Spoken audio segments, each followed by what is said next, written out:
Bien, nous allons maintenant commencer le thème en lui-même. La civilisation préadamique, mythe ou réalité biblique. La civilisation préadamique, mythe ou réalité biblique.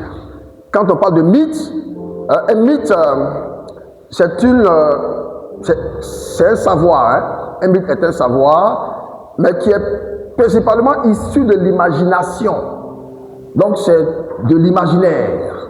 Vous voyez, il y a des Grecs poètes, ou même des philosophes, qui ont travaillé sur des mythes, des personnages dont on n'est pas trop sûr qu'ils existent, mais on en parle quand même parce qu'on veut véhiculer certaines valeurs. Ça, c'est un mythe. Donc, en général, quand on parle de mythe, c'est quelque chose d'imaginaire. Donc, si vous le voulez, le thème, si je veux le refaire, on va dire la civilisation pré-adamique. Vous savez, ça, c'est la déformation professionnelle. Bon, les mythes, donc je peux refaire le thème, la civilisation pré-adamique, imagination ou réalité biblique. Est-ce que cela provient de notre imagination fertile, d'une autre révélation, ou bien c'est la Bible qui le dit? Donc c'est de ça qu'on va parler hier. J'ai un peu introduit ça en montrant l'importance d'étudier ce thème. Il est important, il faut qu'on l'étudie. Parce qu'aujourd'hui, les réseaux sociaux sur lesquels nous sommes tous sont en train de répandre ce genre d'enseignement. Et beaucoup de chrétiens se posent des questions. J'ai même vu des commentaires de pasteurs sur les réseaux sociaux qui disent qu'ils sont d'accord. D'autres disent qu'ils ne sont pas d'accord. Mais ceux qui disent qu'ils sont d'accord, les arguments qu'ils avancent ne sont pas solides. Ceux qui disent aussi qu'ils ne sont pas d'accord, ils ne sont pas d'accord, mais ils avancent aussi des arguments qui ne sont pas solides, qui sont bancals. Vous voyez, qui ne tiennent pas. Si je ne suis pas d'accord, sur la base de quoi? Sur la base de quel enseignement biblique je ne suis pas d'accord? Donc c'est de cela qu'il va s'agir. C'est pour cela que j'ai dit hier que de tels débats ne doivent pas rester uniquement dans la sphère populaire, doivent venir dans l'arène théologique pour qu'on en parle. Et je vais en parler de deux façons. Je vais être un peu succinct et puis après on va laisser des temps de questions-réponses. Je vais procéder en deux étapes. La première étape, je vais vous parler d'une première version de cette idée-là. C'est une théorie qui tend à devenir une doctrine. La première version. Et je parlerai de la deuxième version. La première version dit quoi? La première version dit que avant que Dieu ne puisse créer Adam et Ève, il existait des humains sur la terre. D'autres humains sur la terre. D'autres disent que ces humains-là ont préexisté. D'autres disent qu'ils ont coexisté. C'est-à-dire soit ils ont été créés avant Adam et puis Ève, soit ils ont été créés en même temps qu'Adam et puis Ève. Mais dans tous les cas, cette version dit que Adam et Ève n'étaient pas les seuls dans ce monde, sur la terre. Et vous allez voir que des personnes qui défendent une telle théorie ne viennent pas de façon ex nihilo. Ils viennent avec des arguments. Et souvent même, ils vont utiliser des arguments bibliques. Donc, c'est à partir de la Bible qu'ils vont tenter de démontrer pourquoi est-ce que Adam et Ève n'étaient pas les seuls sur la terre. Bon, donc je vais vous dire un peu leurs arguments. Et puis ensemble, on va essayer de voir si c'est solide ou pas. Amen. Mais avant de voir les arguments, on va essayer de voir la source de cette doctrine-là. Vous savez que un enseignement qui est donné, ou bien un enseignement qui est interprété, à une source. Même si tu utilises la Bible pour mettre en avant une doctrine, on veut savoir comment tu l'as interprétée. Donc, il y a Dieu qui donne sa parole. Ensuite, il y a un interprète qui vient interpréter les passages. Et puis, il y a un public auquel est destinée l'interprétation. Mais l'interprète là, la source là, l'interprète là, c'est qui? Souvent, en étudiant, pour savoir si une doctrine est bonne ou bien elle n'est pas bonne, avant d'aborder les arguments bibliques, il faut commencer par voir la vie même des gens qui ont donné l'interprétation. Parce que la Bible dit dans Jérémie chapitre 2 verset 13, la Bible dit: mon peuple, vous avez commis deux péchés. Deux péchés. Dieu parle à Israël à travers Jérémie. Mon peuple, vous avez commis deux péchés. Le premier péché, vous m'avez abandonné, moi l'Éternel, qui suis une source d'eau vive. Vous avez abandonné la source d'eau vive.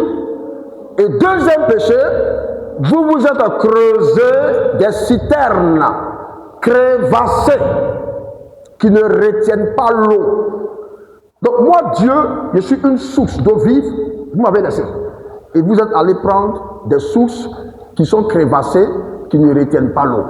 Dieu est en train de leur dire: vous avez laissé ma parole pure, et vous êtes allé prendre une parole qui est frélatée, n'est-ce pas, qui n'est plus pure.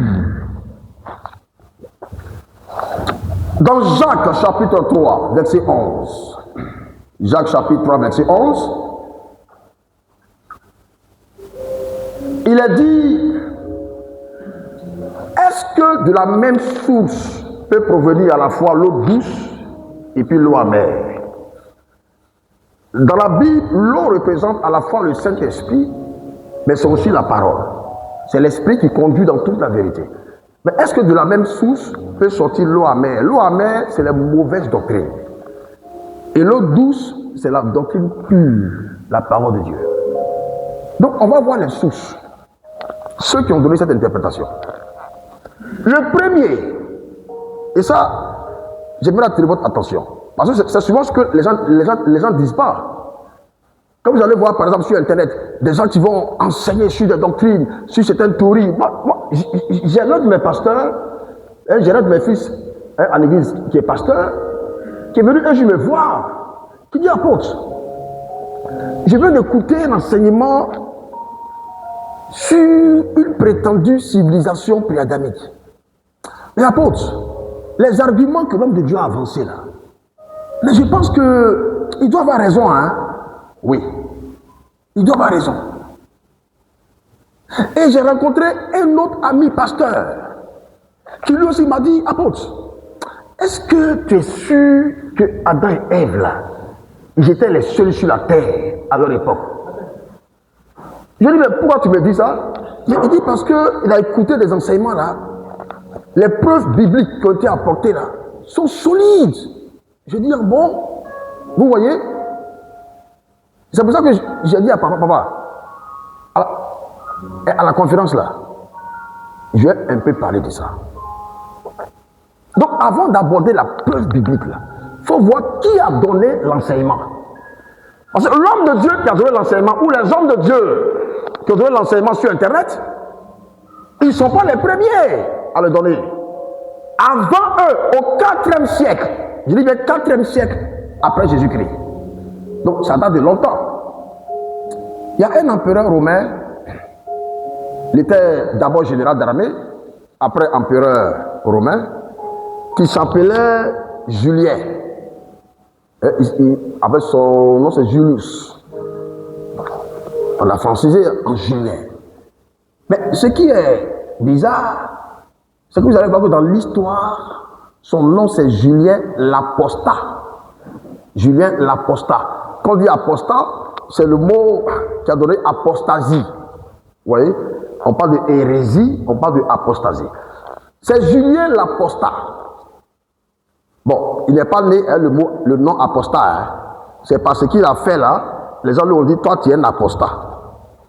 Donc Julien l'apostat a été le premier à avancer une telle théorie.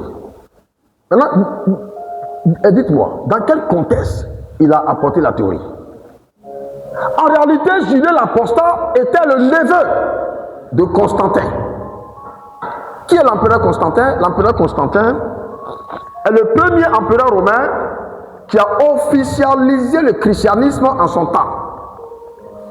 Bien sûr, on sait dans l'histoire qu'il a accepté ça, c'est pas parce qu'il a eu une révélation excellente de Jésus, qu'il s'est converti, qu'il a été touché par la gloire de Dieu, non. Bon, peut-être il y a ce petit côté, mais il a surtout officialisé pour des intérêts politiques, hein, pour des questions diplomatiques. Ah, comme le christianisme, on l'a combattu, on l'a persécuté, mais plus on les tue, plus on les élimine, plus ça grandit, autant, comment dirais-je, les prendre et puis les associer à ma politique, quoi. Vous voyez? Donc, ça c'était Constantin. Mais au moins, le christianisme est devenu officiel. Religion officielle de l'Empire romain. Quand son neveu Julien est arrivé sur le trône, Julien a dit, ce que mon oncle a fait là, il n'a pas bien fait. Moi, je vais retourner aux doctrines païennes. Je vais détruire le christianisme comme religion officielle et on va retourner aux doctrines païennes, à notre divinité. Et c'est pour démontrer que le christianisme n'est pas une vraie religion qu'il a écrit son livre intitulé Contre les Galiléens. Son livre, c'est le titre Contre les Galiléens. Les Galiléens, vous le comprenez, ce sont les chrétiens. Donc il a écrit un livre intitulé Contre les chrétiens. C'est dans son livre qu'il a écrit Contre les chrétiens qu'il a dit, selon lui, il a démontré que le christianisme, que Adam et Ève n'étaient pas les seuls à habiter sur la terre. Que ce que la Bible dit là, parce que le christianisme est basé sur les ancêtres Adam et Ève. Donc en démontrant qu'il y a d'autres êtres qui existaient sur la terre, ça détruit la Bible. Et il va aller loin. Il va dire, en tout cas, il va rentrer quelque part. On ne sait pas où. Mais en tout cas, il est rentré quelque part. Et puis il sort avec l'idée que à côté de Adam et Ève, il y avait au moins deux autres ancêtres qui existaient. Le premier s'appelle Jean Bouzard. Où il a sorti le nom là, on ne sait pas. Mais il y a Adam, il y a Ève, ils sont d'un côté, et puis il y a Jean Bouzard. Le deuxième c'est Zacharie. Bon, ce n'est pas l'apôtre Zacharie, hein? Ce n'est pas le prophète Zacharie. Hein? Notre prophète, notre apôtre Zacharie, c'est un homme de Dieu authentique. Mais le deuxième qu'il a mis en évidence, c'est Zacharie, avec T à la fin. Donc voici des figures humaines qui, selon lui, existaient au moment où Adam et Ève aussi étaient présents. Donc, et cet homme-là, bizarrement, il va utiliser la Bible. Allons-y dans Genèse chapitre 1.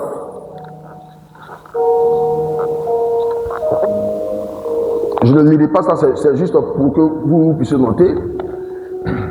Pour lui, Genèse chapitre 1 parle d'un premier récit de la création. Et Genèse chapitre 2 parle d'un deuxième récit de la création. Donc pour lui, le récit de la création là est divisé en deux. Il y a la version de Genèse 1 et puis la version de Genèse 2. Dans Genèse 1, on parle de la création, on parle de tout ce que Dieu a créé au début, et puis au sixième jour, Dieu a créé l'homme et puis la femme. Mais quand la Bible dit Dieu crée l'homme et la femme, vous allez voir, et c'est ce côté-là que les gens exploitent. Dieu ne dira pas explicitement à Adam et Ève.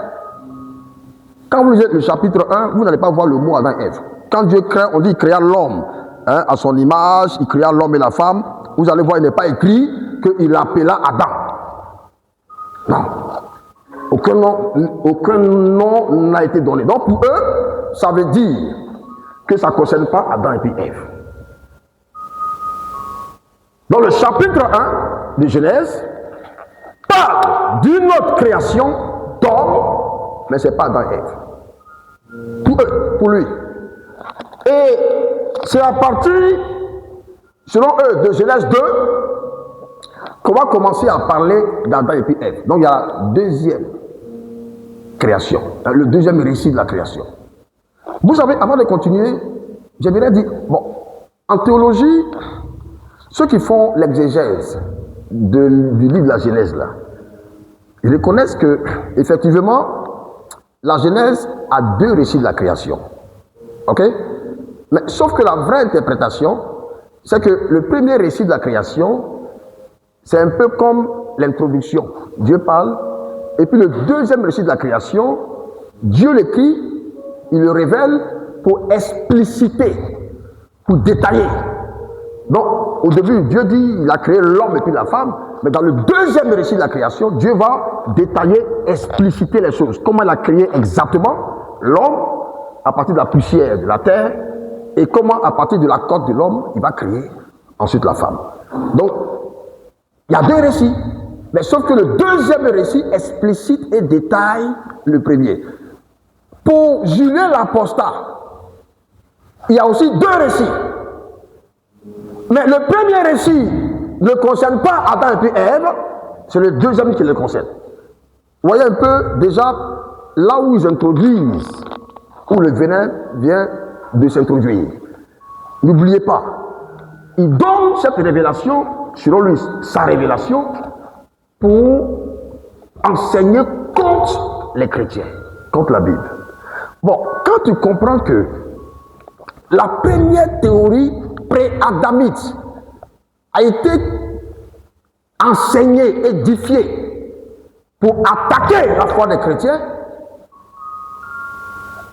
de la même source ne peut sortir l'eau douce et l'eau amère.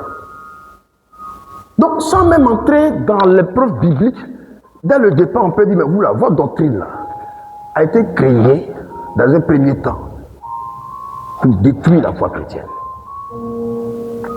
Au IVe siècle. Au XVIIe siècle, va apparaître un deuxième homme, une deuxième personne. Lui, il s'appelle, lui, c'est un Français. Et papa fait beaucoup la France. C'est d'ailleurs là-bas qu'on s'est connus. La France est une terre particulière. Hein. Ça dit par rapport à l'esprit antéchrist, la France est une terre particulière. Je sais que Dieu va apporter un puissant réveil en France, il n'y a pas de souci. Mais le combat spirituel en France est terrible. Un véritable esprit antéchrist. Je ne sais pas si vous avez vu un peu la cérémonie d'ouverture et de clôture des Jeux Olympiques. Vous avez vu ça? Tous les autres pays ont fait un jeu olympique. Hein. Il n'y a pas eu débat. C'est les Français, quand ils ont fait un jeu olympique, ils ont montré à la face du monde qu'eux a fait de Jésus là. Ils plaisantent avec ça. Ils banalisent ça. Ça, c'est l'esprit antichrist qui est sur la France. Bon. Il y a un deuxième qui apparaît. Il s'appelle Isaac de la Pérère. Isaac de la Pérère, au XVIIe siècle. Lui, il est juif. Il est juif. Mais il s'était converti au catholicisme. Donc, un Français d'origine juive, catholique. Après, il a laissé le catholicisme. Il est devenu un protestant. Hein, un calviniste. Mais en plus de tout ça, il est théologien. Il est théologien. Donc, on peut se dire, ah, enfin, voici un théologien qui vient nous parler de ce qui s'est passé au temps de Adam. On s'attend à ce qu'il donne une bonne doctrine. Mais bizarrement, le théologien Isaac de la Pérère va écrire que ce que Julien l'apostat, et dans son livre, il écrit Julien l'apostat, hein, peut-être même, il ne sait même pas ce que signifie apostat, apostasie, que ce que Julien l'apostat a dit, c'est vrai. Donc lui, il a été mandaté par Dieu pour encore mieux expliquer ça. Donc le théologien Isaac de Lapeyre va lui aussi reprendre cet enseignement-là.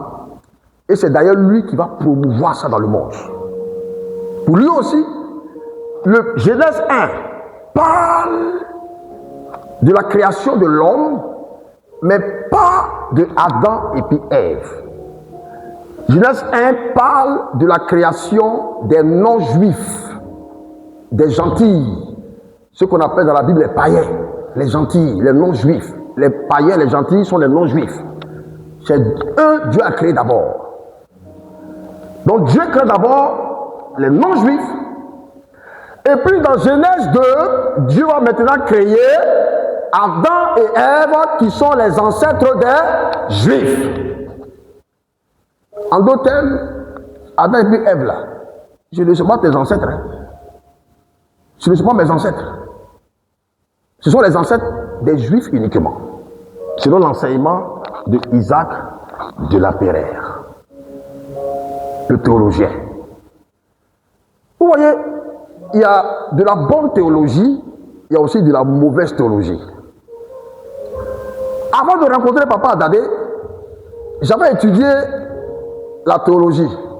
J'avais fait une année de théologie à la faculté de théologie de Strasbourg, qui est au nord de la France. Mes amis, vers la fin de l'année, j'ai écrit à l'université de Strasbourg, sans dénigrer, hein. Monsieur, excusez-moi, mais je vais quitter. Parce que la théologie qui t'a enseignée est une théologie qui peut te faire perdre la foi.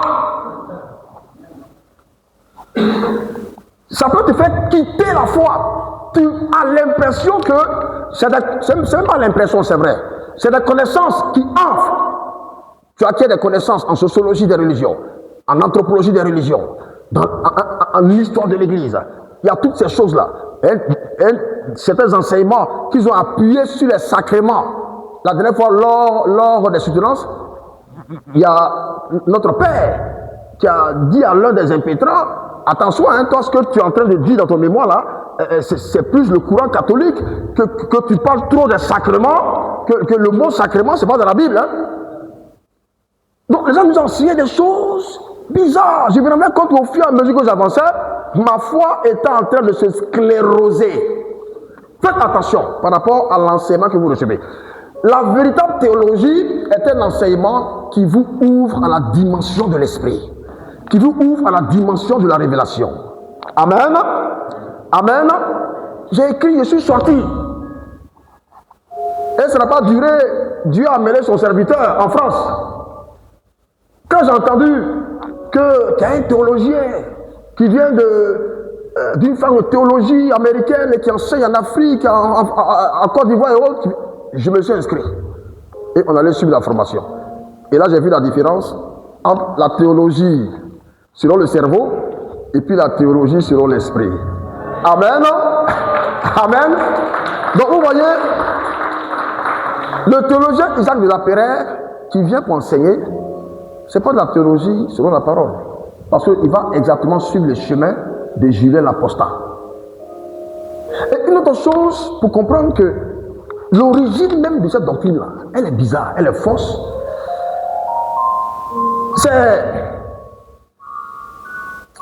C'est le pré-adamisme, surtout dans la version véhiculée par Isaac de Lapeyre, qui a démocratisé et généralisé l'enseignement et la doctrine du racisme.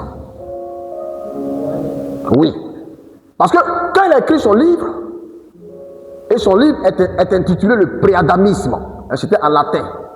Là, j'ai traduit en français le préadamisme. Quand il a écrit, il a l'un de ses amis qui a lu, qui a été tellement impressionné qu'il a écrit un autre document qui était un peu comme l'implication, qui était un peu comme le prolongement de ce que Isaac avait écrit.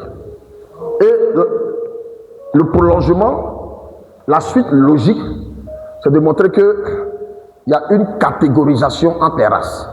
Vous voyez, les Juifs ont été créés, c'est la race pure. Ce que Hitler a fait plus tard. En fait, il a renversé un peu la chose. Hein.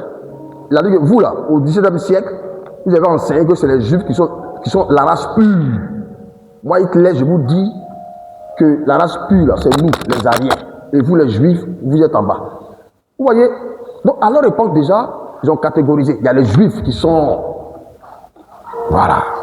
Quand leur ancêtre, c'est Adam et Ève, eux, c'est la race d'élite. Et puis, il y a les autres. Maintenant, imaginez-vous, dans les autres, là, il y a les Africains, et puis les Noirs. Et où les Noirs sont? Ben, à la dernière place. À la dernière place. Donc, cette théorie dit en fait que la race qui a bénéficié du jardin d'Éden, parce que Adam et Ève sont nés dans le jardin, c'est les ancêtres des Juifs, mais tous les autres peuples, avec lesquels, à la dernière place, le peuple noir, ont été créés hors du jardin. Donc, ça veut dire que vous et moi, là, on n'a pas le droit au jardin d'Éden. Bon, voici un peu les bases, un peu mitigées de la théorie. Maintenant, venons-en à la Bible rapidement. De la Pérez dit que, parce que quand on lui a demandé, mais comment tu peux nous prouver par la Bible que Adam et Ève n'étaient pas les seuls qui existaient? Il a dit, mais attends, regardez. Quand Caïn, quand il tue son frère, et puis Dieu lui parle, Dieu est fâché contre lui, et puis il rétorque. Caïn dit quoi à Dieu? Il dit, Seigneur, pardon, il faut mettre une marque sur moi. Parce que si je sors comme ça, sans marque, sans protection, quiconque me trouvera, me tuera. Donc il avait peur d'être léché. De la Pérez dit, vous voyez, il y avait, si vous dites qu'il y avait Adam, il y avait Ève, il y avait Caïn, il y avait Abel. Abel est tué. Il y a combien d'hommes sur la terre? Vous le dites, il y a 3 hommes sur la terre. Mais donc, dans ce cas-là, Caïn a peur d'être tué par qui?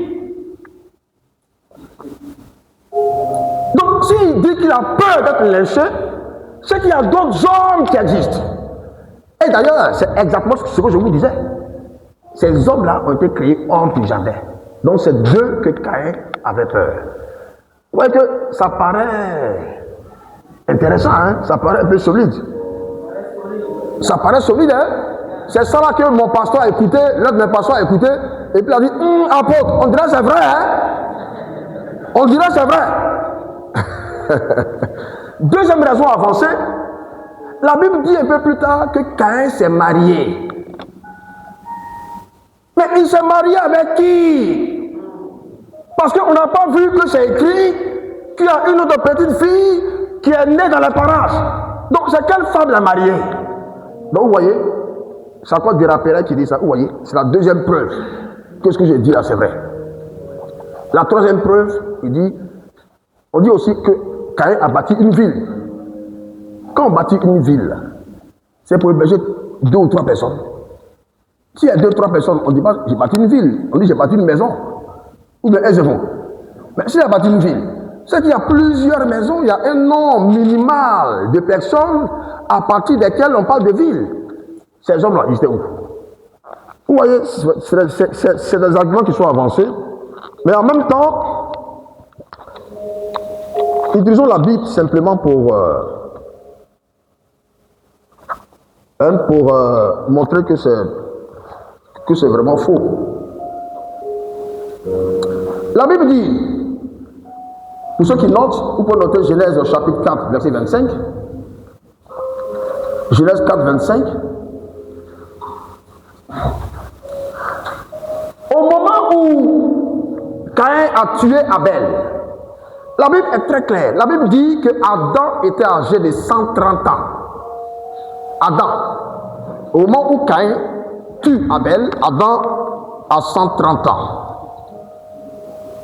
Et la Bible dit aussi dans Genèse, chapitre 5, verset 3.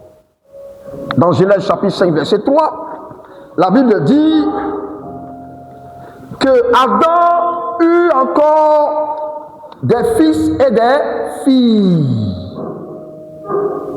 Donc Adam a eu encore des fils et des filles. Donc une personne, au moment où Caïn tue Abel quand Adam a 130 ans. Et on sait qu'il y a eu encore des fils et des filles. Mais jusqu'à ce qu'il ait 130 ans là, il a eu le temps de faire d'autres enfants. Mais combien ça vaut? Donc il y a des filles qui existaient au moment où Caïn va tuer Abel. Et donc, Adam aurait pu avoir des petits-enfants et des arrière-petits-enfants au moment où Caïn a tué Abel. Caïn avait beaucoup de membres de sa famille à craindre après avoir tué son frère. Tu as tué ton frère. Tu as d'autres frères et sœurs. Ils vont être contents de toi.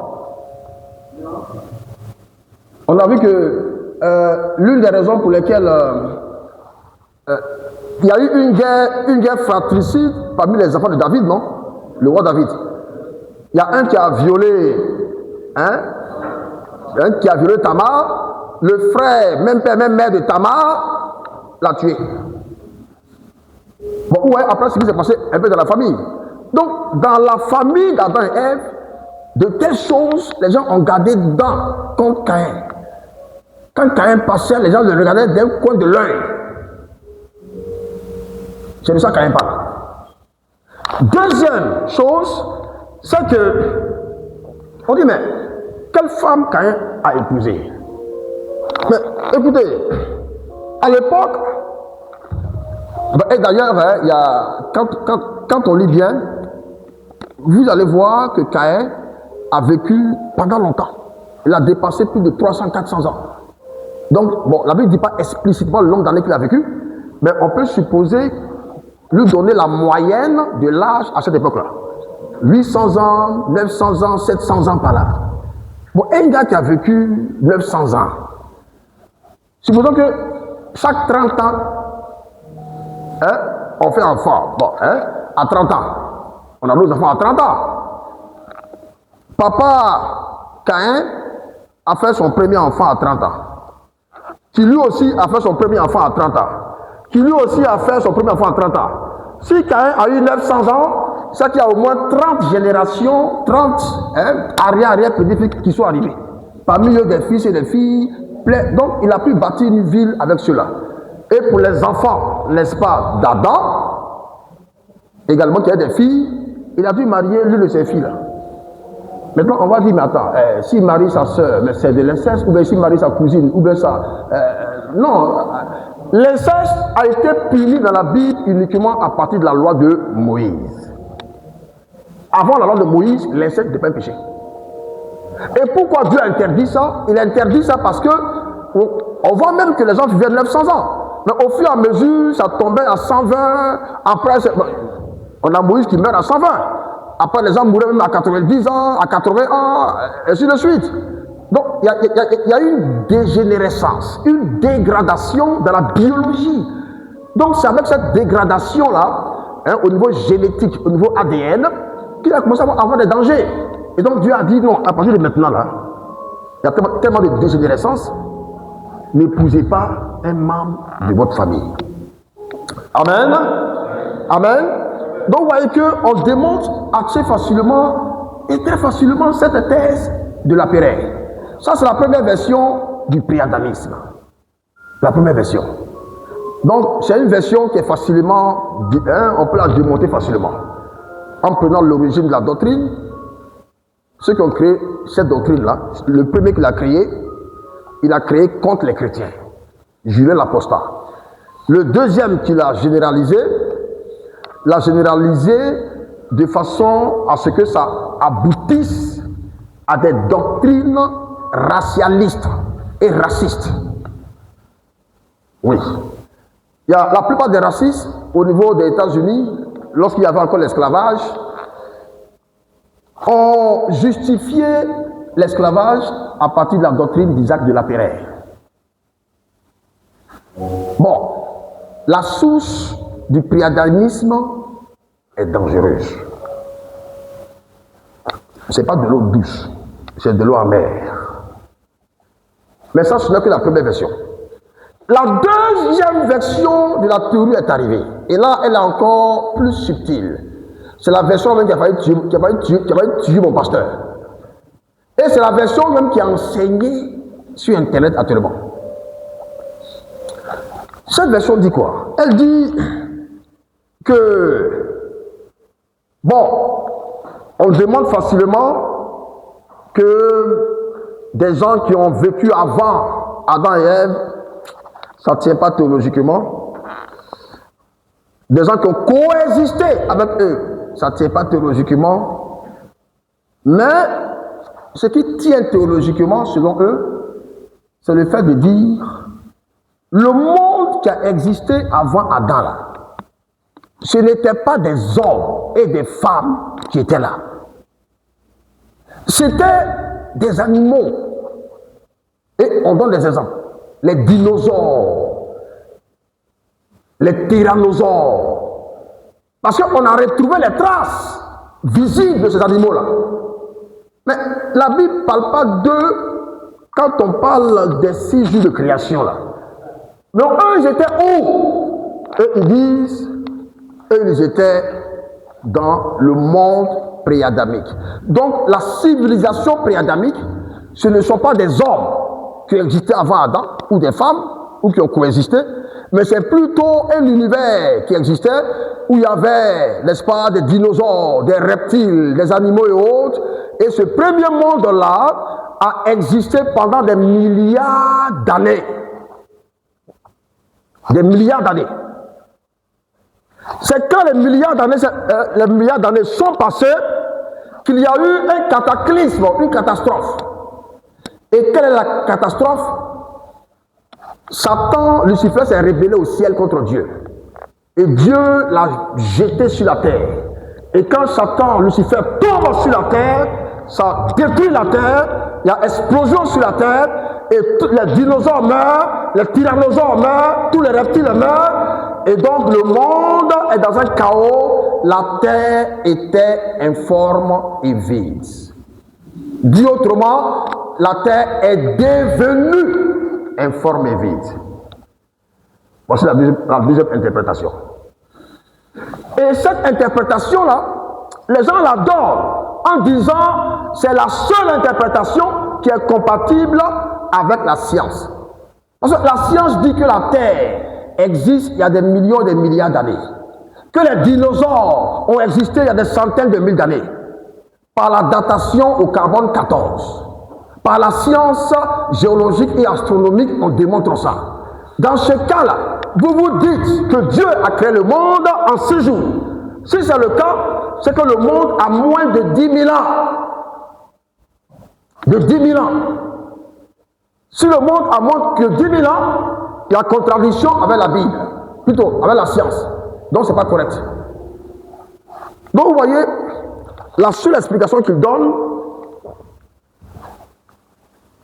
il y a des milliards d'années d'abord, le monde est détruit, Dieu vient recréer le monde, et c'est à partir de la récréation du monde que le récit des 6 jours va venir. Premier jour, deuxième jour, troisième, jusqu'au 6e, où Dieu crée Adam et Ève. Maintenant, sur quel passage vont se baser toutes ces personnes-là? Et je vous ai dit hier, on a des amis pasteurs, vous savez, moi... Voilà, non, non, il y en a, merci. J'aime beaucoup, je vous ai dit hier qu'on ne fait pas cette conférence pour jeter, pour parler contre nos collègues, pasteurs et autres. Non, je vous ai dit que moi, c'est des hommes de Dieu que j'aime beaucoup, qui sont, pour moi, ce sont des véritables hommes de Dieu. Un homme de Dieu comme le prophète Joël Tatou, c'est un homme de Dieu. Comme Arnaud, c'est un homme de Dieu. Comme Candel, c'est un homme de Dieu, ce sont des hommes de Dieu et autres. Mais là, voilà, ici on parle de doctrine. Vous voyez, on parle de doctrine. Lorsque Tatou lui-même donne l'enseignement, j'ai écouté son enseignement là. Il y a Tatou qui dit, ce que je vous dis là, je ne dis pas que Dieu m'a révélé. Bon, ça il a bien fait de dire ça. Donc ça veut dire, ce que je vous dis, retenez ce qui est bon, retenez ce qui est bon. Mais le seul truc, c'est que rien n'est bon dedans. On dit ne méprisez pas les enseignements et les révélations. Examinez. Mais quand on examine là, il y a rien de bon dedans. Mais ça n'enlève en rien au fait que, parce que souvent, quand on dit ça, les gens vont penser, ah, il est en train de dire que ce sont des faux prophètes, de faux docteurs. Je n'ai pas dit ça. Ce sont des hommes de Dieu, point, appelés, qui font du bon travail. Mais sur certains enseignements, quand ce n'est pas ton domaine, il ne faut pas enseigner. Amen. La Bible dit dans l'église d'Antioche, il y avait des prophètes et des docteurs. Et après Jérusalem, l'église d'Antioche était l'église de référence. L'église missionnaire par excellence. L'église qui a promu l'expansion de l'évangile, qui a très bien travaillé. C'est d'ailleurs à Antioche que la grâce apostolique de Paul et Barnabas a été révélée. Et ils sont entrés dans l'appel apostolique. Donc Antioche n'est pas n'importe quelle église. Mais regardez bien, avant que Paul et Barnabas ne soient appelés comme apôtres, ils étaient soit docteurs, soit prophètes. Parce que la Bible dit dans l'église d'Antioche, il y avait des prophètes et des docteurs, et on les cite. Quand on les cite, on parle de Barnabas, donc il était soit prophète, soit docteur. On parle de Paul, on dit Saul, il était soit prophète, soit docteur. On parle de Manahem, soit prophète, soit docteur. On parle de Niger, et lui c'est un Africain. Soit prophète, soit docteur. On parle aussi de Lysius de Cyrène, lui aussi africain. La Cyrène, c'est la Libye. Donc prophète, soit docteur. Donc il y a deux Africains dedans, qui étaient soit prophète, soit docteur. Donc c'est une parenthèse. Ça veut dire que les Africains, attention, danger. Il y a une puissante onction sur notre vie, sur nos ministères. Amen. Deux Africains à l'intérieur. Mais ils étaient soit prophète, soit docteur. Ma question, pourquoi dans l'église de référence, l'église missionnaire de référence, pourquoi initialement on met à côté du prophète le docteur? Ce n'est pas un hasard. Ça veut dire qu'à un moment donné, les docteurs doivent prendre leur place dans l'église. Et ces docteurs-là, leur rôle était de faire quoi? De faire en sorte que l'église reste dans la doctrine. Parce qu'on peut avoir des révélations, toutes sortes de révélations sur le plan prophétique. L'onction peut se manifester, mais si le docteur n'est pas là pour cadrer, pour enseigner, pour nous instruire réellement, vous allez voir que le réveil que nous cherchons, on ne va pas l'obtenir. C'est pour cela que dans l'histoire de l'Église, la plupart des plus grands réveils spirituels ont commencé dans des écoles de théologie. Je répète, la plupart des grands réveils de l'histoire ont commencé dans des écoles de théologie, où des docteurs ont enseigné. Ça a été le cas à l'école de Tyrannus. La Bible dit pendant 2 ans, chaque jour, l'apôtre Paul a enseigné dans l'école de Tyrannus la bonne théologie, la théologie de l'esprit pendant 2 ans. Conséquence, il y a 3 conséquences. Première conséquence de l'enseignement théologique à l'école, toute l'Asie a entendu l'évangile. À partir de l'Éphèse, toute l'Asie a entendu l'évangile. Il n'y avait pas de télévision, il n'y avait pas Internet. Ça veut dire quoi? Que les gens ont été tellement façonnés, transformés par l'évangile, par l'enseignement de la bonne parole, qu'ils ont eu l'onction pour aller transmettre l'évangile et gagner toutes les nations de l'Asie. Deuxième conséquence, la Bible dit, des miracles extraordinaires se faisaient par les mains de Paul. Mais la Bible n'a pas besoin d'ajouter extraordinaire. Parce que le miracle en lui-même est déjà extraordinaire. Mais si Dieu dit miracle extraordinaire, c'est comme si c'est un pléonasme. C'est un miracle qui est doublement extraordinaire. Donc la puissance de Dieu, les signes et les prodiges se produisent dans un milieu où il y a des docteurs, où ils enseignent, où l'église est dans la doctrine, la parole pure de Dieu. À telle enseigne qu'on mettait des mouchoirs et des linges sur le corps de Paul. Et tous ceux qui étaient possédés, qui étaient malades, on mettait sur eux, ils étaient guéris. Bon, toi tu fuis l'école de théologie. Et puis tu veux que ton mouchoir ou ton vêtement puisse guérir les malades. Mais non! Amen? Amen? Amen? Le réveil à Azusa Street, le réveil en 1905, à la Pentecôte là, hein? On appelle ça le réveil Pentecôte. Demain, c'est la Pentecôte. Le réveil où Dieu a rétabli le don des langues. Mais ça a eu lieu lorsque Charles Parham, c'est lui qui a formé William Seymour. Charles Parham a ouvert une école théologique et biblique. Et c'est là-bas qu'il enseignait tout le monde. Et comme Seymour était noir, et il y avait la ségrégation à l'époque aux États-Unis, Seymour se mettait à côté. Il n'entrait pas dans la salle. Il se mettait à côté et puis il écoutait l'enseignement. Mais parce qu'il était aussi inscrit. Mais c'est dans la formation que ces gens-là, ils m'ont donné l'esprit. Tellement il y a de lumière, l'esprit est descendu. Le parler en langue a été ressuscité. Les prophéties, les miracles. Un an avant ça, au pays des Galles, en 1904, Evans Roberts, on étudie un peu l'histoire de l'église à FCS. Evans Roberts a été touché par Dieu dans une école biblique. Il était allé à l'école. C'est pendant qu'il était à l'école qu'on le formait. Il n'arrivait plus à dormir. Tellement l'onction le visitait chaque nuit. Il n'arrivait plus. L'onction descendait dans sa chambre comme pas possible. À telle enseigne qu'il n'a pas pu terminer la formation. Parce qu'il avait fait l'essentiel. Bon, il restait quelques mougou, hein, un peu comme on dit en Ivoirien. Hein, quelques miettes d'enseignement. Donc, c'était plus nécessaire. Et l'Esprit lui a dit, retourne à Lugor dans ton église. Quand il retourne à Lugor, l'explosion de la gloire de Dieu. En une seule année, et les historiens racontent que c'est la plus grande manifestation de réveil dans toute l'histoire. École biblique. Le papa des papas, Idaoussa. Idaoussa est allé aux États-Unis pour aller faire une formation théologique. Il a été formé. C'est à l'école théologique de Gordon Lindsay, aux États-Unis.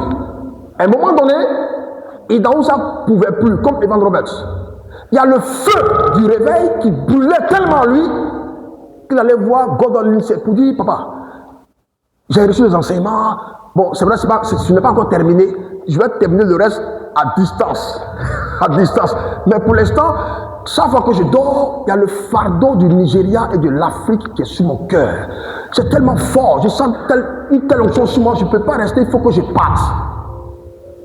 Lindsay a appelé les autres. Ils l'ont béni. Ils l'ont oint. Ils l'ont laissé partir. Le reste appartient à l'histoire. Ça commence où? École de théologie. Je le dis parce que c'est quelque chose qu'on ne sait pas. Nous, à notre époque, quand on a commencé un peu à évoluer dans les sillons des pères, de notions, nous on se disait, ah, la théologie, c'est le cerveau. Que la théologie, c'est le contraire. Nous on cherche l'onction. On n'a pas besoin d'aller faire de la théologie. C'est comme ça qu'on a commencé. On a commencé à enseigner. Un moment donné, tu te rends compte que, en fait, le manteau, l'onction qui est sur toi là, c'est tellement léger, tu as l'impression qu'on est en train de t'enlever une chemise, quoi. Et Dieu te dit, non, c'est pas que tu n'es pas formé. Parce que l'onction, principalement, travaille par rapport à la parole. À la parole. Tu jeûnes, tu pries, tu fais tout, mais tu n'es pas enseigné, tu n'es pas formé. Va te former. Amen. Voilà, donc c'est ce que je veux dire. C'est un peu la parenthèse. Pour revenir donc à la deuxième dimension de la théorie, allons-y dans Genèse chapitre 1. Chapitre 1.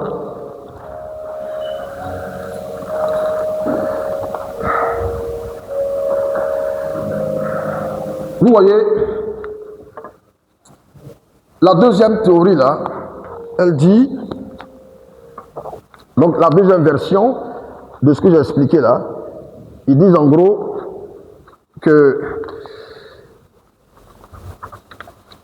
alors Genèse chapitre 1 verset 1, au commencement Dieu créa les cieux et la terre. Au commencement Dieu créa les cieux et la terre. D'abord il s'arrête là. Et l'interprétation qu'il donne est basée sur, pour ceux qui ont fait la licence de théologie, il y a un cours de papa qui est intitulé cours d'herméneutique. Moi-même, j'ai enseigné ça, hein. J'ai enseigné ça aux licences. Dans ce cours-là, on donne quelques principes pour bien interpréter la parole. Et il y a ce qu'on appelle le principe de la parenthèse. Hein, le principe de la parenthèse. Le principe de la parenthèse, donc, l'interprétation que les gars donnent là, ça respecte le principe de la parenthèse. Donc, en fait, ça commence bien. Ok? Au commencement, Dieu créa les cieux et la terre. La terre était informe et vide. Il y avait des ténèbres à la surface de la Bible. Quand on lit, on se dit, bon, au commencement, Dieu créa les cieux et la terre. Et la terre était informe et vide. Eux, ils disent, ce n'est pas la même terre là. Ce n'est pas la même terre. Et pour étayer ça, ils disent, vous voyez, nous aussi, on a étudié l'herméneutique. Ils disent, oui, on a étudié l'herméneutique. Et en herméneutique, il y a ce qu'on appelle le principe de la parenthèse.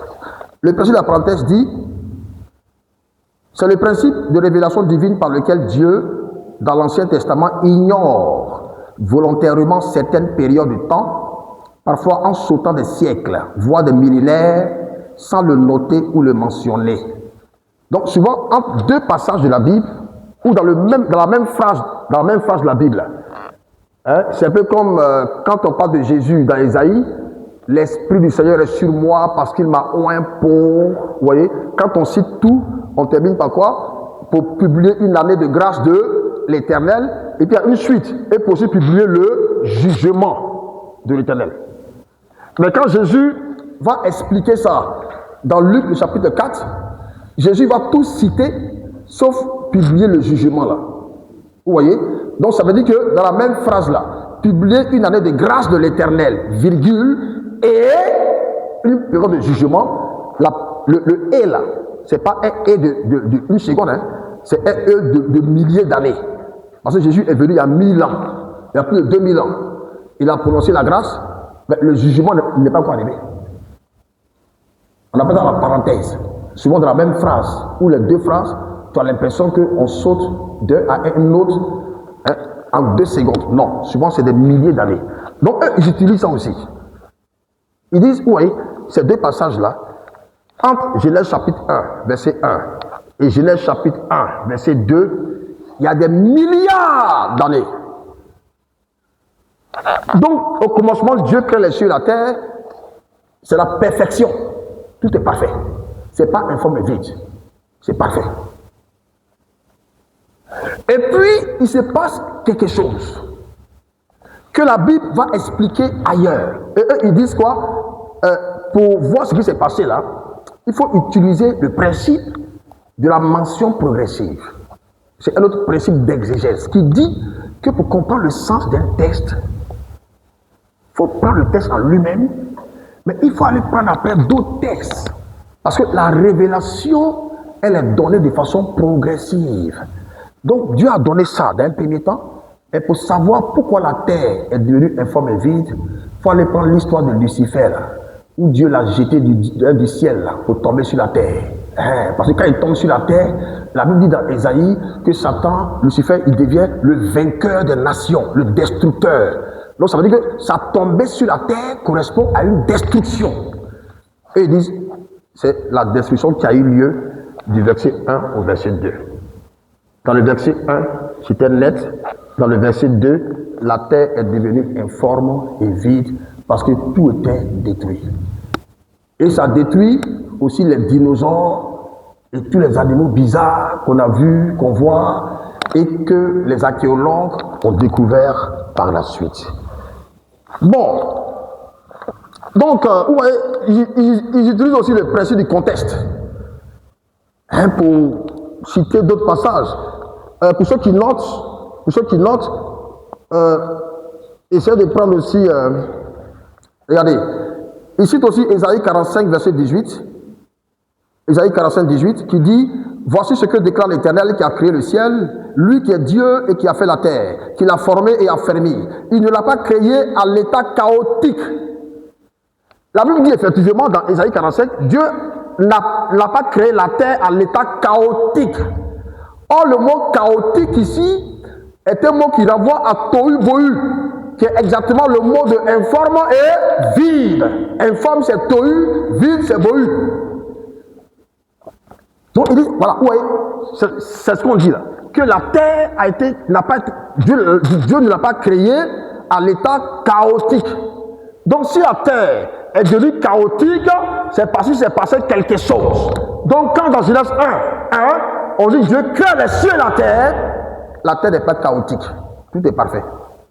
Donc ça veut dire qu'entre les deux versets, il y a une destruction. C'est ce qu'ils disent. Et quand plusieurs entendent ça, mais si tu ne fais pas attention, ça paraît vrai, hein? Bon, il y a un autre passage dans... Ils aiment beaucoup... ils citent aussi beaucoup Jérémie chapitre 4, verset 23. Jérémie chapitre 4, verset 23. Ça, c'est le passage phare des Préadamites, là. La Bible dit, je regarde la terre. Mais si vous lisez au verset 22, la Bible parle d'un chaos, d'une destruction. Hein, il y a eu une destruction. Voilà. Comme un conflit, comme un combat. Et c'est la suite qui est là. Je regarde la terre. Et voici, la terre est informe et vide. Les cieux et la lumière a disparu. Donc ils disent, voilà, le même mot, tohu bohu, le voilà ici encore, informe et vide. Donc ça veut dire, ce passage-là est écrit après une destruction. Donc pour eux, selon le principe de la mention progressive, ça détaille les passages dans Genèse. Donc c'est toutes ces choses qu'ils utilisent pour dire que, écoutez, ensuite le psaume 104, 24, que tes œuvres soient en grand nombre, ô Éternel, tu les as toutes faites avec sagesse. La terre est remplie de tes biens, tu envoies ton esprit. Ils sont créés et tu renouvelles la face de la terre. Il dit quoi? Tu envoies ton esprit et ces choses sont créées et tu renouvelles la face de la terre. La terre, c'est ce qu'il dit, voilà, ce passage de Somme-là explique Genèse chapitre 1, verset 1, Genèse chapitre 1, verset 2. L'Esprit de Dieu se mouvait au-dessus des eaux et Dieu dit que la lumière soit et la lumière fut, ainsi de suite. Donc vous voyez, pour eux ça veut dire Dieu a renouvelé. Quand on parle de renouveler, ça veut dire qu'il y avait quelque chose qui était bon, qui n'existe plus, et puis on renouvelle. Ok? Donc c'est l'interprétation qu'il donne. Maintenant, vous voyez que c'est compatible avec la Bible. Enfin, ça paraît compatible avec la Bible. Et ça paraît compatible avec la science. C'est pour ça que plusieurs sont en train d'être séduits par rapport à ça. Mais en réalité, si leur interprétation respecte le principe du contexte, respecte le principe de la parenthèse, respecte le principe de la mention progressive, le problème, c'est que ça ne respecte pas d'autres principes. Si vous voulez analyser une doctrine de la Bible, utilisez tous les principes herméneutiques qui sont enseignés en théologie, qui vous sont donnés. On va utiliser un petit principe pour détruire simplement cette façon de voir. Je vais vous demander, on va prendre... Voilà, excusez-moi, je vais aller voir un peu mes notes. Alors, critique de la théorie préadamique, et cette théorie-là, on l'appelle théorie de la lacune, ou la théorie de l'intervalle. C'est-à-dire qu'en Genèse chapitre 1, verset 1, chapitre 1, verset 2, il y a une lacune, il y a un intervalle, il y a une période de temps. Et cette période de temps, c'est des milliards d'années. Bon, on va utiliser le principe de la concordance et puis le principe de l'analogie de la foi. Quand on dit concordance, là, ça veut dire que la Bible ne doit pas se contredire. Si tu dis quelque chose dans un passage que tu as interprété selon ta pensée, et puis il y a un autre passage qui contredit ton interprétation, c'est que pour toi là c'est faux. Ok? Et puis c'est aussi le principe de l'analogie de la foi. Ce principe-là dit que la Bible doit s'interpréter d'elle-même. Tu ne peux pas interpréter la Bible en allant utiliser la pensée de Platon.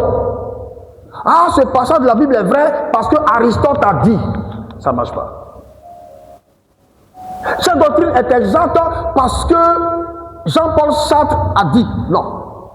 Ce passage de la Bible est vrai parce que de la Genèse à l'Apocalypse, la Bible dit la même chose. C'est le principe de l'analogie. Maintenant, prenons simplement. Regardez. On dit selon la théorie de la lacune, Dieu a fait les cieux et la terre. Donc, au commencement, Dieu crée les cieux et la terre. C'est les cieux originaux et c'est la terre originale. Sans chaos, sans informe, sans informité plutôt, sans vide. Ça dure plusieurs milliards d'années, correspondant à la science, selon eux. Après destruction, la terre devient informe et vide. Et puis Dieu va maintenant venir recréer, renouveler la face de la terre par son esprit. Que la lumière soit et la lumière fut, ainsi de suite. Mais qu'est-ce que dit Jésus? Qu'est-ce que dit Jésus? Et avant même de voir ce que dit Jésus, qu'est-ce que dit Moïse? Parce que c'est Moïse qui a écrit Exode. Prenez Exode chapitre 20, verset 11. La première terre dure des milliards d'années. Ensuite, la seconde terre qui est renouvelée va durer 6 jours. Ah, c'est là que Dieu a créé la terre en 6 jours. Et 7e jour, il se repose. Dans Exode chapitre 20, verset 11, la Bible dit, car en 6 jours, amen, et pour ce verset-là, j'aimerais qu'on puisse le lire ensemble. S'il vous plaît, si tu as une Bible, ou bien si tu as ton portable, tu as le verset dedans, voilà, tu peux, si le voisin n'a pas ça, je pense que le voisin puisse voir ça.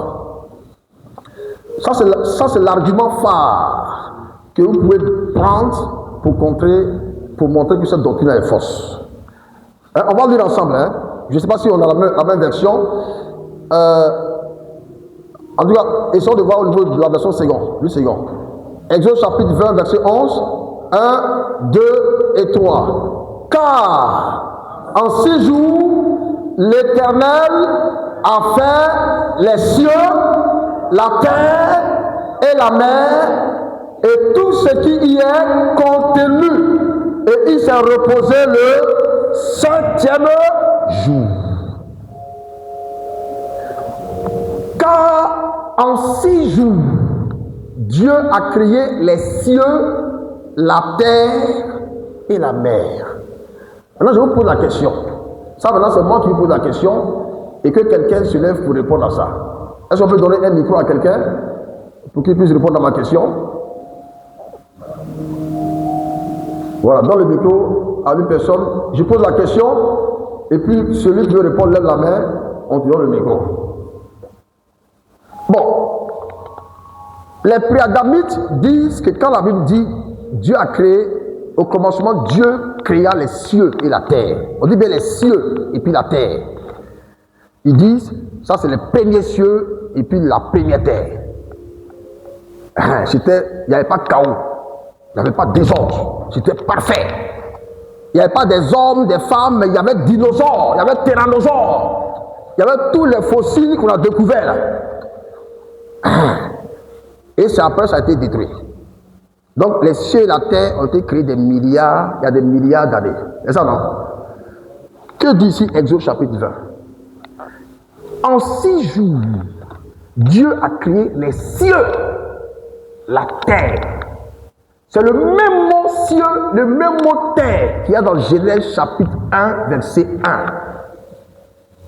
1. Donc ça veut dire, et je pose une question, qu'est-ce que vous pouvez donc inférer? Est-ce que Dieu, quand il crée les cieux et la terre, initialement là, est-ce qu'on peut comprendre, interpréter qu'il y a des milliards d'années, en vertu de ce qu'on a lu dans Exode chapitre 20? Qui peut répondre à cette question?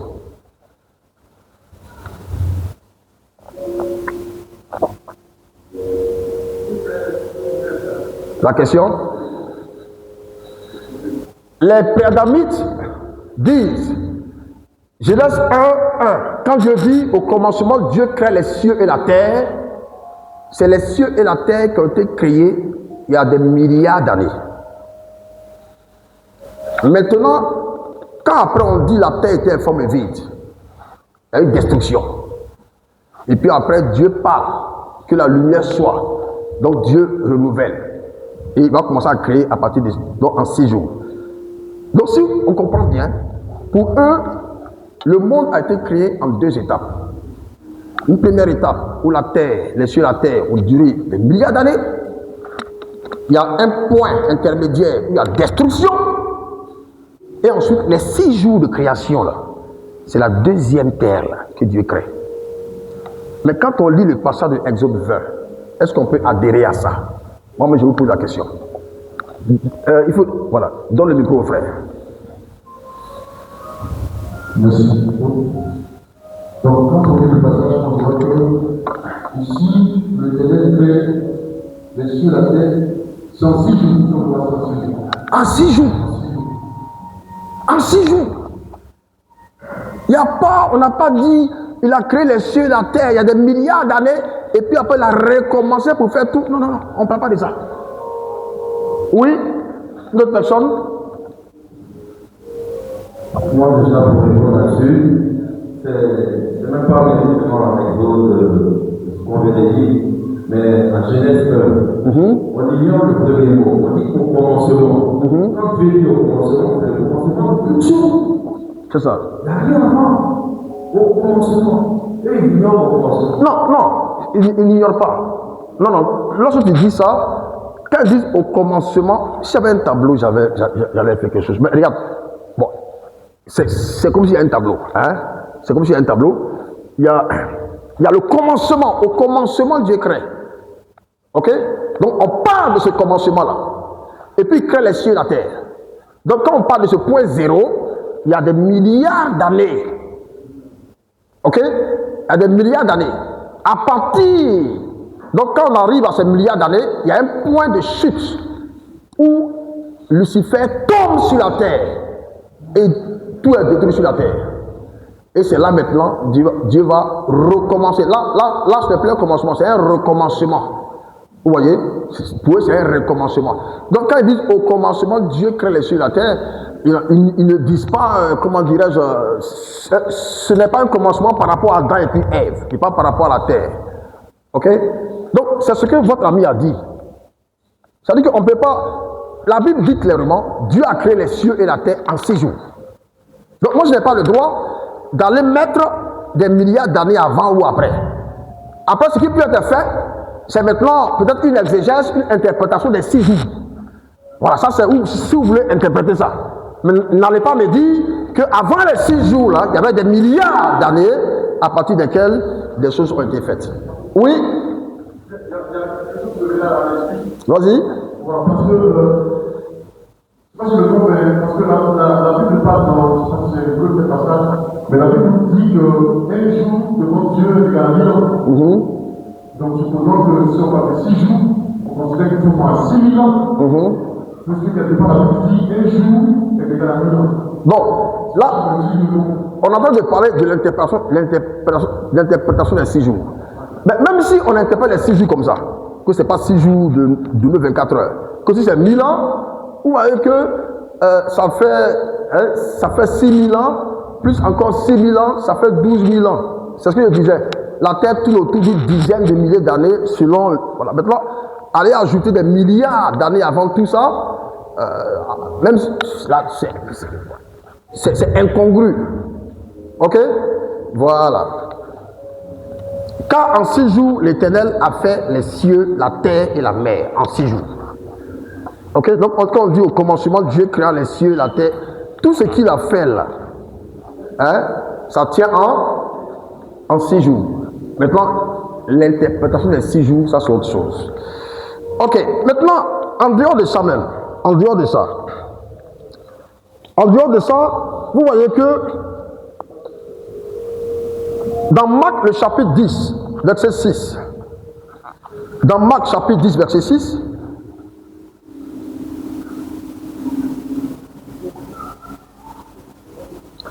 et Jésus leur dit, mais au commencement de la création, Ça, c'est Jésus lui-même qui parle. Ça, ce n'est plus Moïse. C'est Jésus lui-même. Jésus dit, au commencement de la création, Dieu fit l'homme et la femme. Donc, au commencement, Dieu créa les cieux et la terre. La Bible dit, c'est les cieux et la terre qui ont conclu à la création de l'homme et la femme. C'est tout. Il n'y a pas première création où il a créé des dinosaures. On n'a pas dit au commencement, la création, Dieu créa les tyrannosaures, les dinosaures, les reptiles qui ont été ensuite exterminés. Ensuite, il créa l'homme et la femme. C'est pas ce que la Bible dit. Amen. Amen. On dit aussi dans Luc chapitre 11, verset 50, c'est pourquoi les gens de notre temps auront à répondre du maître de tous les prophètes qui ont été tués depuis le commencement du monde. Depuis le maître d'Abel jusqu'à celui de Zacharie, assassiné entre l'autel du sacrifice et le temple. Donc la Bible situe le commencement du monde là, à la période aussi d'Abel là. Donc de Adam et Ève là. Il n'y a pas eu quelque chose avant tout ça. Après encore, il y a autre chose qu'on peut dire. Dites-moi, la mort est entrée dans le monde à partir de qui? Oui? Il y a Michel derrière, on va laisser. Donc, la mort est entrée dans le monde à partir de où? À partir de qui? À partir de Caïn et son frère. Bon, oui, ça c'est la concrétisation, mais avant ça, que dit la Bible dans Romains chapitre 5? Je sais pas, il y a le pasteur Aka. Parce qu'il dit que la mort est entrée dans le monde lorsque Adam et Ève ont péché. Et quand on dit la mort rentre dans le monde, c'est pas seulement la mort des hommes. Parce que c'est la mort d'Adam et Ève, leur mort spirituelle et ensuite physique. Cette mort, Dieu la chute, qui a engendré aussi la mort dans le règne animal. Donc la mort, que ce soit sur les hommes, sur les animaux, ça rentre à partir du péché d'Adam. Donc dit qu'il y a eu un premier monde où il y avait les dinosaures. Et puis après quelque chose est tombé du ciel pour les tuer. Ça veut dire que la mort est entrée dans le monde avant Adam. Et c'est faux, bibliquement. C'est faux. Donc, on voit clairement, il y a d'autres aspects, mais en prenant ces seuls éléments-là que j'ai soulignés, Exode chapitre 20, et en prenant le fait que la Bible dit dans Romains chapitre 5 que le péché, la mort, entre dans le monde par Adam, donc les dinosaures ne sont pas morts avant Adam, parce que c'est ce que les préadamites disent, c'est ce que la doctrine suppose. Quand j'ai opposé ça à l'un d'entre eux, il m'a sorti un jour, oui, mais ce que avait dit dans Romains 5 là, que la mort est entrée dans le monde par Adam, on parle de la mort des hommes, que ce n'est pas la mort des reptiles. Il dit mon ami. Mais la mort des animaux, des reptiles aussi est arrivée à partir du péché d'Adam. Il ne faut pas tordre le cou à la Bible. Donc on voit un peu les acrobaties que les gens sont obligés de faire pour que la théorie et la doctrine tiennent.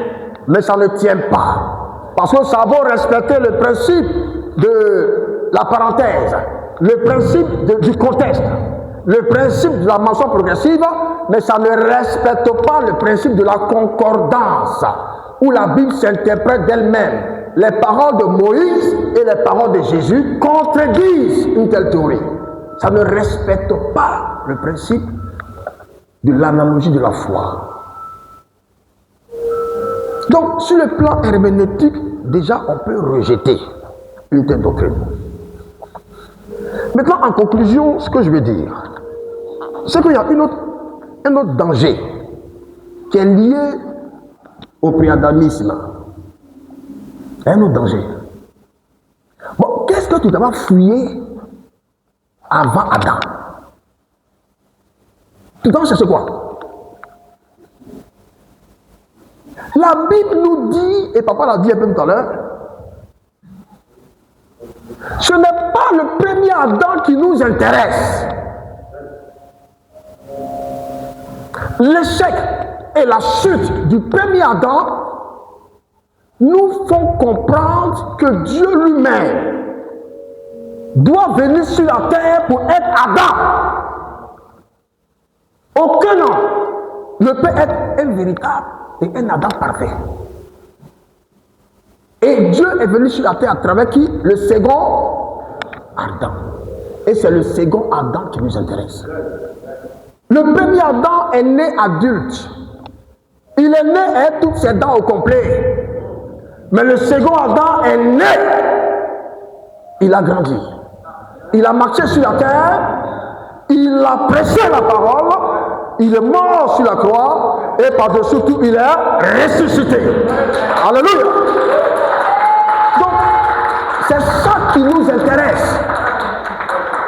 Maintenant, quand la doctrine du préadamisme, donc avant Adam, tu nous en parles, tu es dangereux. Tu veux nous détourner du second Adam. C'est pour cela que je vous dis que le préadamisme n'est pas une réalité biblique. C'est un mythe. Et plus qu'un mythe, c'est une doctrine anti-Christ. Et pour cela, on doit la bannir. Alléluia. Alléluia. Alléluia. Le premier qui l'a fait entrer dans ce monde, il s'appelait Julien l'Apostat. C'est de l'apostasie. Que Dieu nous en libère. N'allons pas faire de combat avec nos frères et sœurs qui le prêchent. Allons s'asseoir avec eux. Prenons la théologie, la parole de Dieu, et essayons de convaincre avec douceur, dans l'amour et dans la communion fraternelle, afin que le nom du Seigneur soit glorifié. Que Dieu nous bénisse.